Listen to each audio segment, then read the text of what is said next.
प्रकोष्ठ की तरफ से।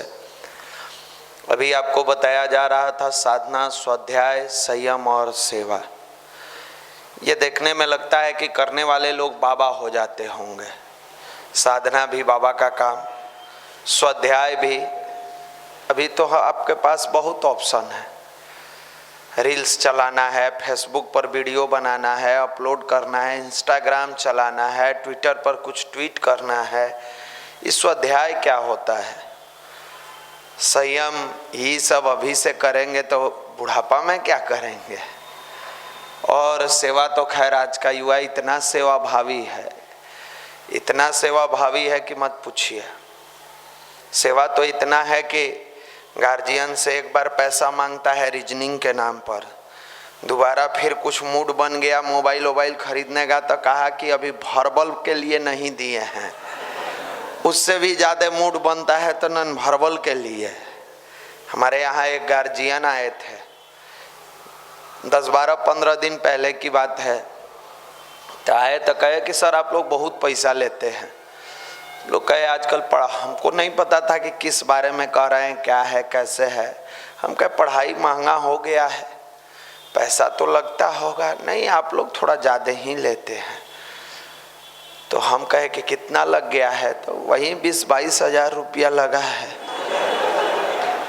तो हमको लगा कि 20-22 हज़ार चारों सब्जेक्ट का कहे हैं।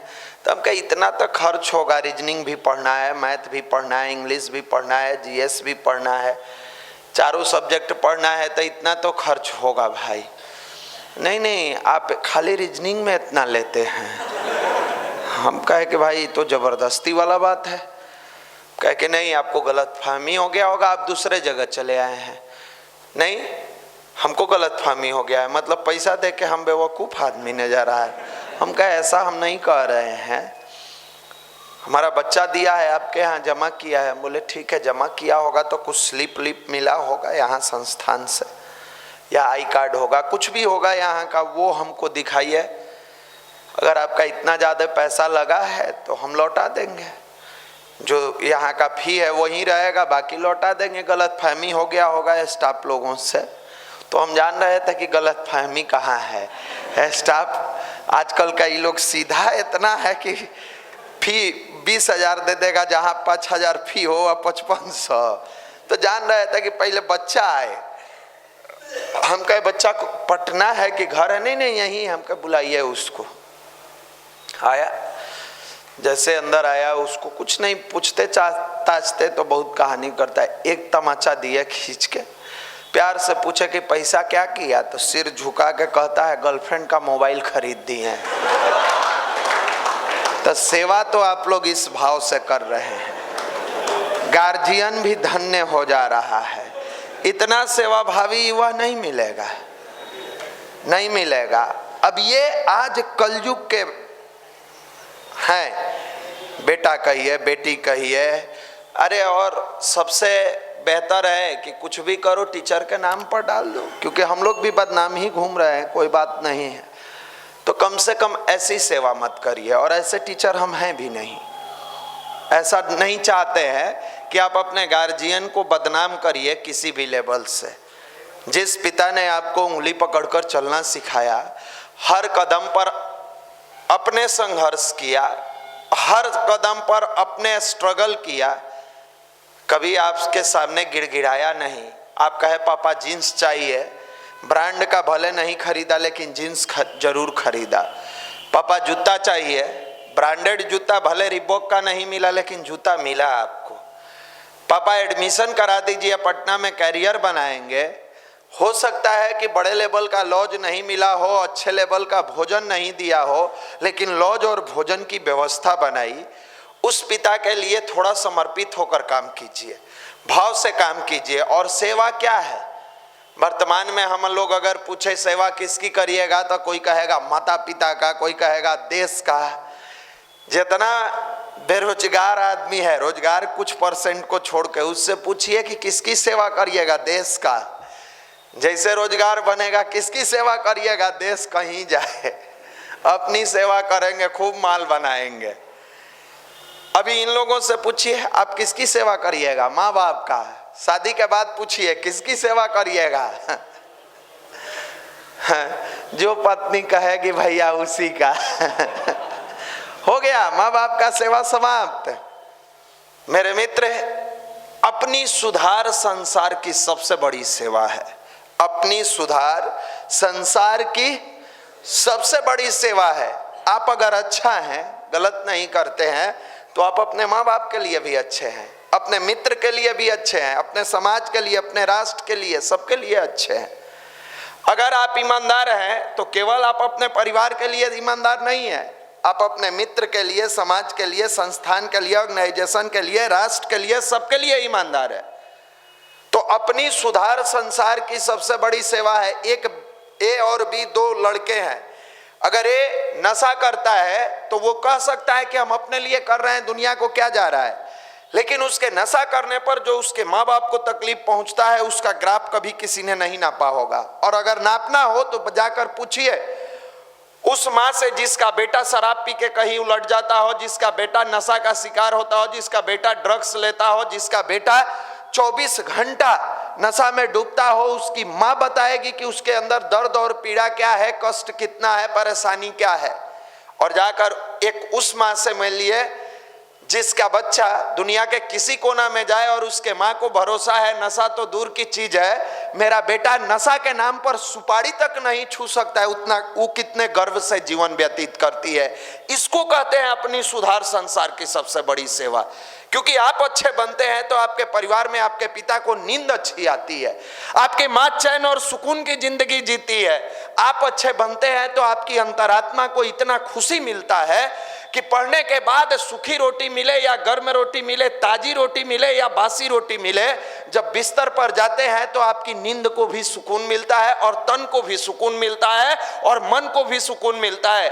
लेकिन अगर आपके जीवन में तिकड़म है, बिस्तर तो मिल जाता है, नींद आंख नींद के लिए तरस जाती है और मन बेचैन होता है, चैन की बूंद के लिए भटकते फिरता है और इस बेचैनी के दरमियान कहीं ना कहीं उलझनों में जाकर उलझता है और अश्लील फिल्मों का सहारा लेना शुरू कर देता है, जिसका नाम साइड की फिल्म कहिए, अश्लील वीडियो कहिए या अश्लील, आजकल तो भोजपुरी में भी एक से एक गायक और गायिका आ गए हैं जो कहते हैं हम कुछ भी करें, आप क्या करिएगा। अरे हम लोग क्या करेंगे, समय का इंतजार करिए, महाकाल के चक्र चले हैं, सभी बदल जाएंगे, जो नहीं बदल पाएंगे अपने आप कुचल जाएंगे। वक्त का इंतजार कीजिए, इंसान क्या बदलेगा। भगवान की लाठी जब चलती है तो दिखती नहीं है, लेकिन दर्द ऐसा होता है कि कई पीढ़ी तड़पते रह जाता है।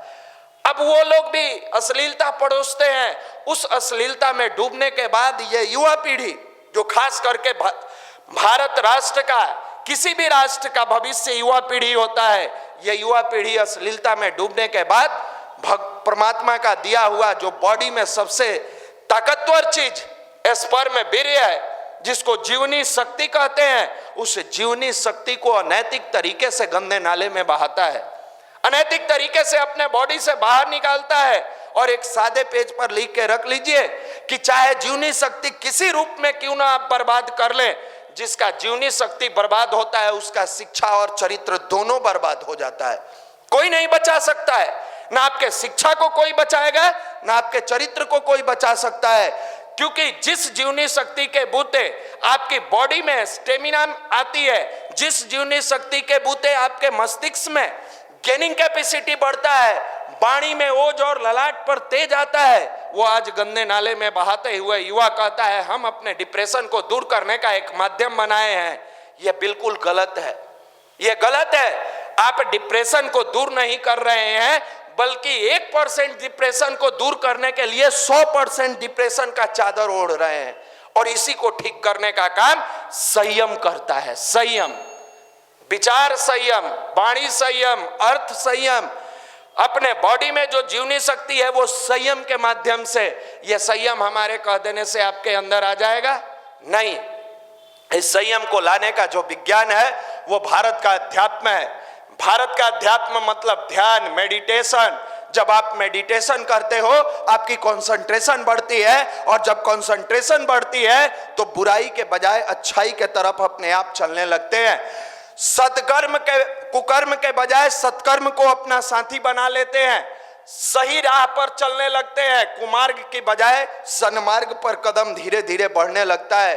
और जब यह धीरे धीरे बढ़ना शुरू होगा, आपके अंदर ही बैठा हुआ आत्मा का रूप जो परमात्मा ने देकर भेजा है, वो सही राह पर चलना शुरू करता है, मन बनाता है नहीं नहीं अब उस दोस्त के बीच नहीं जाना है जो हमें निगेटिव चीज सिखाता है। कोई बात नहीं, थोड़ा सा संघर्ष लगेगा, समय लगेगा, लेकिन हम जीवन को सफल बनाएंगे, जीवन को सही राह पर लाएंगे। थोड़ी सी संघर्ष आएगी, कोई बात नहीं, मेरे पिताजी इतनी चुनौतियों से लड़े हैं, मेरी माँ हर दिन स्ट्रगल की बीज को समाप्त करती है और जीवन में मुस्कुराती है, मेरे परिवार में बहुत सारे झंझावत आए, लोगों ने झेला, और तो और मेरा देश गुलाम था, गुलामी से आजादी की तरफ बढ़ने के लिए कई लोगों ने गोलियां खाई। वर्तमान समय में अगर मुझे गाली भी खानी पड़ती है तो कोई फर्क नहीं पड़ता, लेकिन हम बुरे रास्ते पर नहीं चलेंगे।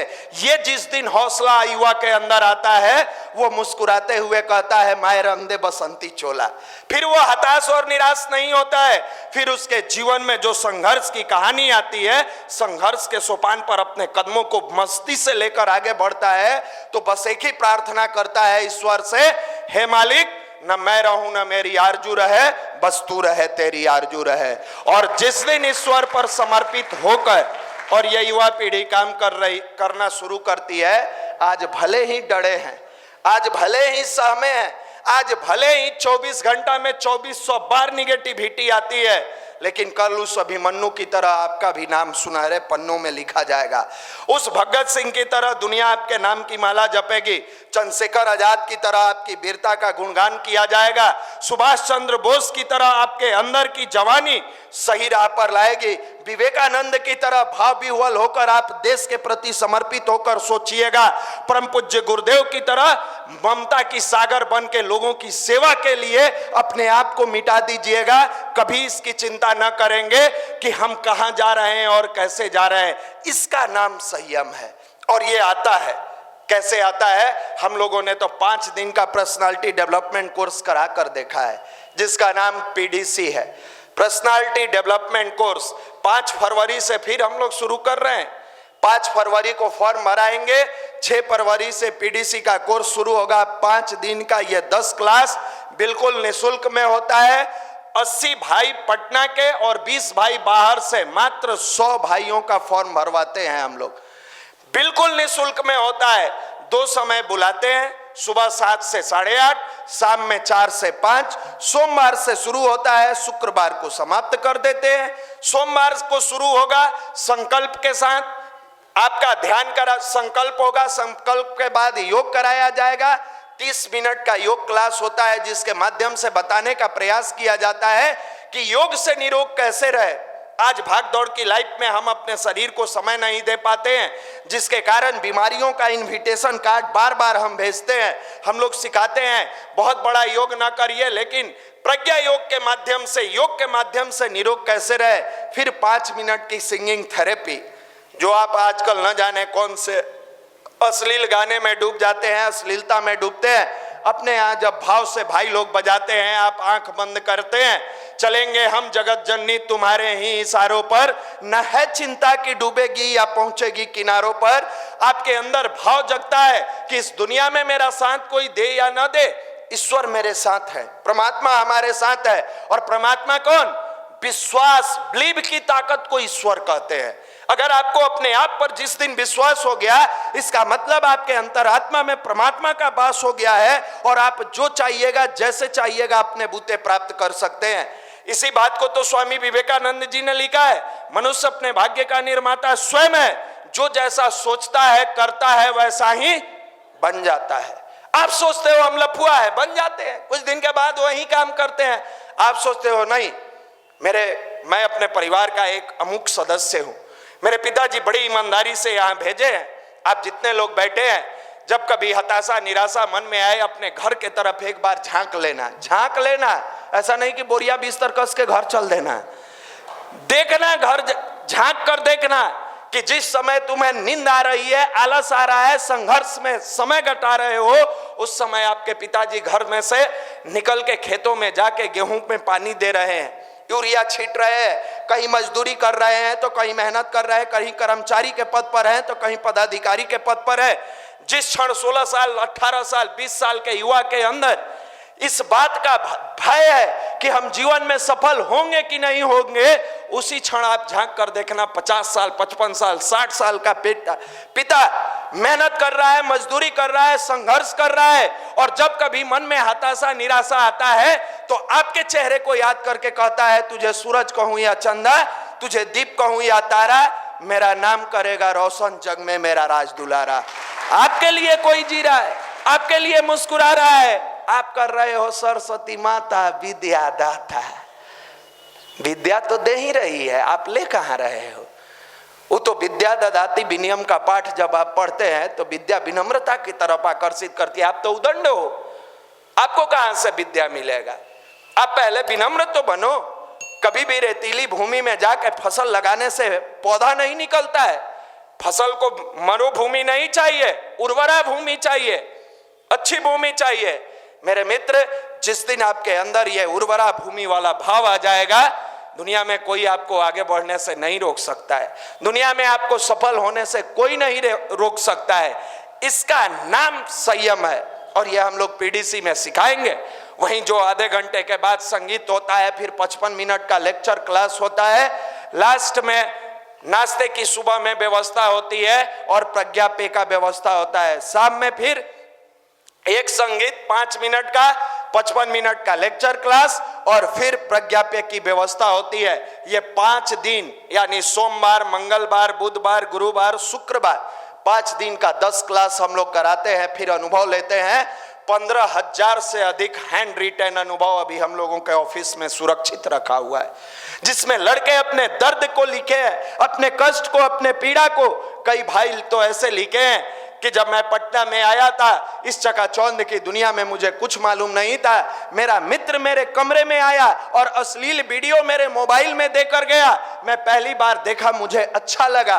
धीरे धीरे मैं इस तरह के एडिक्शन में डूबता चला गया कि पढ़ाई को एक किनारे रख दिया और केवल अश्लील वीडियो ही देखता रहा। साल 2 साल बीतने के बाद मैं फ्रस्ट्रेशन और डिप्रेशन के उस क्लाइमेक्स पर चला गया था, जहां मैं सोचता था कि अब जीकर क्या करूंगा। ये हम नहीं कर रहे, ये आप ही के द्वारा लिखा गया जो अनुभव है उसमें लिखा गया है। मैं क्या करूंगा? अब अपनी जीवन लीला ही समाप्त कर लूंगा, यानी सुसाइड कर लूंगा। ये कौन युवा लिखता है? जिसकी मां कभी उसको उंगली पकड़कर चलना सिखाई थी, जिसकी मां कभी बच्चा गलती से गिर गया और उसके ठोड़ी पर चोट लगी, ब्लड निकल गया, चिल्लाने लगी कि मेरा बेटा का दाढ़ी कट गया है। कभी वो बच्चा लिखता है जो कभी बच्चा लड़खड़ा के गिरा, नाक पर चोट आई और नाक से ब्लड आ गई, मां सीने से लगा के उसको भर लेती है और नाक का ब्लड दाबते हुए कहती है, कैसे मेरा गिर गया लाल। उसका बच्चा लिखता है कि मेरे मन में यह भाव आया था कि मैं सुसाइड कर लेता। ये भूल गया कि मेरे थोड़े से दर्द पर मेरी मां छटपटा जाती थी, मेरे थोड़े से ब्लड देखने पर मेरे मां के अंदर बेचैनी हो जाती थी। अगर गलती से मैंने सुसाइड कर लिया तो मेरी मां जब मेरे लाश को देखेगी अपने आंखों के सामने, उस पर क्या गुजरेगा। और ये लोग कहेंगे हम शिक्षित समाज के सभ्य नागरिक हैं। माफ करिएगा मेरे मित्र, इतना तक नहीं सोच पाते हैं कि जिसकी मां हर एक कष्ट पर छटपटाती है, जिसके पिता हर एक संघर्ष में इसलिए मुस्कुराते हैं क्योंकि उसका औलाद अभी है और जीवन में सफल बनकर दिखाएगा, वो बच्चा पटना में आकर सोच रहा है मैं सुसाइड कर लूंगा, मैं जीवन समाप्त कर लूंगा। यह जीवन किसी के बाप की दी हुई विरासत है। ये एक बार मौका मिला है और हताश और निराश क्यों होते हैं?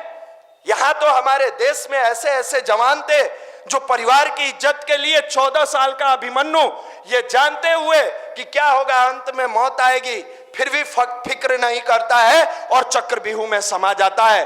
भगत सिंह जैसे लोग, चंद्रशेखर आजाद जैसे लोग, राजगुरु जैसे लोग खंजड़ी बजाते हुए गाते हैं मैं रंग दे बसंती चोला।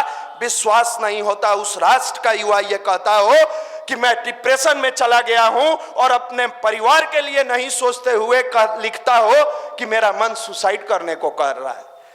ये कहीं ना कहीं कायरता है, कहीं ना कहीं हमारे अंदर की घटिया सोच है। हम क्या कर रहे हैं? जिस देश का नौजवान भारत मां के लिए, अपनी मां के लिए नहीं, इस भारत मां के लिए जान दे दिया, उस देश का नौजवान इतना तक नहीं सोचता है कि मेरी माँ पर क्या गुजरेगा, और कहेगा कि हम नौजवान हैं। मेरे मित्र, जब वही लड़का पीडीसी करके निकलता है, नीचे लिखता है सुसाइड क्या चीज होती है, मेरी जिंदगी से समाप्त हो गई। मुझे नहीं मालूम कि मैं सफल होकर एक नेक पदाधिकारी बनूंगा कि नहीं, अच्छा अधिकारी बनूंगा कि नहीं, लेकिन जीते जी कभी मैं जीवन में सुसाइड नहीं करूंगा, मेहनत करूंगा, मजदूरी करूंगा, अपने परिवार का पेट भर लूंगा, लेकिन परिवार से दूर होकर नहीं जी पाऊंगा। इसका नाम पीडीसी है, इसका नाम पर्सनालिटी डेवलपमेंट कोर्स है। इसलिए आपको बुलाया जाता है। यहां कोई बाबा नहीं है जो बाबा आए और प्रवचन सुना के चले गए, बाबा आए और घंटी बजा के चले गए, आप भी गए, उठे, गायत्री माता की जय बोले, सीढ़ी से निकल के चले गए। नहीं, यहां एक दूसरे की दिल की तकलीफ को दूर करने के लिए हम सब भाई के रूप में काम करते हैं। कोई बड़ा भाई है, कोई छोटा भाई है, मिल के काम करते हैं। आपके चेहरे की मुस्कान जो बंद हो गई है, हर रविवार को प्रयास होता है कि उस पर चेहरे की मुस्कान को खिला दिया जाए। जो मायूसी आ गई है, हो सकता है अबोध बालक आग को देख के उससे खेलने का प्रयास करता है, लेकिन समझदार गार्जियन उससे बचाने का प्रयास करता है। ठीक उसी स्थिति में यह प्रांतीय युवा प्रकोष्ठ काम कर रहा है। आप अबोध हो, आपको नहीं मालूम है कि कौन आग है, क्या है। जिसने जो कहा है उसी रास्ते पर चल दिए। किसी ने कहा आज मैच है, घंटों मैच देखना है, भूल गए कि कल सुबह में आपके क्लास में सर जी द्वारा होमवर्क दिया गया है, बनाकर जाएंगे, तो एक स्टेप आगे बढ़ेंगे कंपटीशन से लड़ने के लिए। आप अबोध हो, भटक गए, बैठ के 4 घंटा 4.5 घंटा आपने ईमानदारी पूर्वक मैच देखा, आपने ईमानदारी पूर्वक समय व्यतीत किया, ये भी भूल गए कि ये समय हमारे लिए कितना कीमती है। हम लोग उस अभिभावक की भांति समझाते हैं कि जिस आग से आप खेल रहे हो वो आपकी कैरियर को जला के राख कर देगा, मत खेलो। छोटा बच्चा जाता है, जलते हुए दीपक को छूने का प्रयास करता है, अभिभावक हाथ पकड़ के वहां से दूर करता है, हट जाओ बउआ, मत छुओ, छुओगे तो जल जाओगे, जल जाओगे। बच्चा नहीं समझता है, एक बार जाता है, 2 बार जाता है, गलती से थोड़ा सा हाथ रखता है, जोर से चिल्लाता है, और फिर वो कभी आग के पास नहीं जाता है। हमेशा अभिभावक का प्रयास होता है बचाने का। यह युवा प्रकोष्ठ हमेशा आपको बचाने का कार्य करता है, आपको संभालने का काम करता है। आपको हमेशा आपसे क्या लेना देना है। कल के डेट में अलग अलग जिला से आए हुए बहुत सारे हमारे भाई हैं। कोई बैंक में जाइएगा, कोई रेलवे में जाइएगा, कोई एसएससी में जाइएगा, कभी याद आएगा तो युवा प्रकोष्ठ को याद करिएगा, नहीं तो खुशहाल तो आप अपने जिंदगी में रहिएगा। आप सैलरी अपने परिवार को दीजिएगा, अपने घर वालों को दीजिएगा। लेकिन गुरुदेव कहते थे, बेटा वर्तमान समय में सबसे बड़ी सेवा क्या है? पतन निवारण सेवा। लोग मानसिक रूप से, वैचारिक रूप से, व्यवहारिक रूप से पतित हो गए हैं। उसको यह भी समझ में नहीं आता कि हम करने क्या आए हैं और कर क्या रहे हैं। आपको पता होता है कि आप करने क्या आए हैं और कर क्या रहे हैं? नहीं पता है। अभी उसी दुनिया में मस्त हो। आप करने आए थे कि आपके घर में जो गरीबी है अभिशाप है, पाप नहीं है, अभिशाप है। उसको दूर करने के लिए ईमानदारी पूर्वक शिक्षा लेंगे और जीवन को सफल बनाएंगे। आप कभी मौका मिले तो पढ़िएगा बिल गेट्स की जीवनी, मौका मिलेगा तो पढ़िएगा। उन्होंने लिखा है अपनी जीवनी में, मेरा जन्म गरीब परिवार में हुआ, इसमें मेरा कोई दोष नहीं है, लेकिन अगर मेरी मौत गरीबी में होती है तो इसमें मेरा संपूर्ण दोष है, क्योंकि मैंने पूरी जीवन अमीर बनने का प्रयास नहीं किया।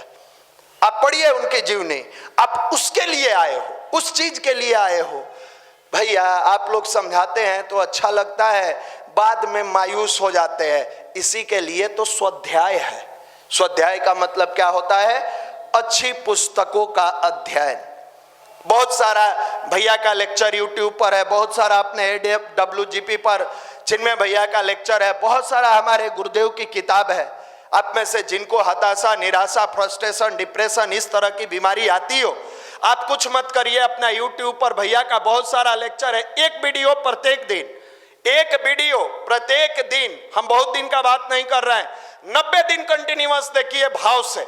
जिस भाव से आप सिनेमा देखते हैं, इसी भाव से डूब के आप देखिए। हम दावे के साथ कहते हैं कि आप डिप्रेशन कौन का है? दूसरे का डिप्रेशन आप दूर कर दीजिएगा। डिप्रेशन क्या है? आपके द्वारा ओढ़ी गई ऐसी निगेटिव चादर है जिससे आप निकलने का प्रयास नहीं करते हैं। और जब दूसरे के शब्द आपके अंदर भाव बन के जाता है तो वो चादर अपने आप हट जाता है और आपका जीवन सफल बनता चला जाता है।